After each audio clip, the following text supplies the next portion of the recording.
A wallet app can send a transaction to the network using any Bitcoin blockchain node, and it is the responsibility of a node to transmit this transaction to each and every node connected to the blockchain network. Once a node receives a new transaction, it will store this transaction in a temporary memory pool called mempool because this transaction is not validated yet using the consensus rules.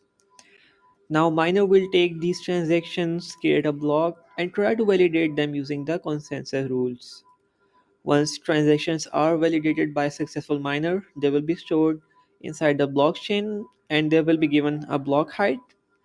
With each new block, there will be some new bitcoins minted and rewarded to the miner, and a miner will also be able to get the reward of transaction fees.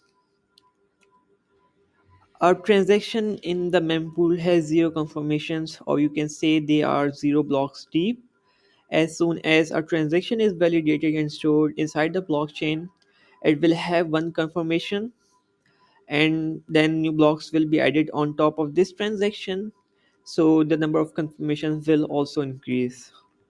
One thing that you may notice here is that as soon as the number of confirmation increases, it also becomes more harder to invalidate these transactions. So it's better to wait for five or more confirmations, and then you can be sure that this transaction is almost impossible to invalidate.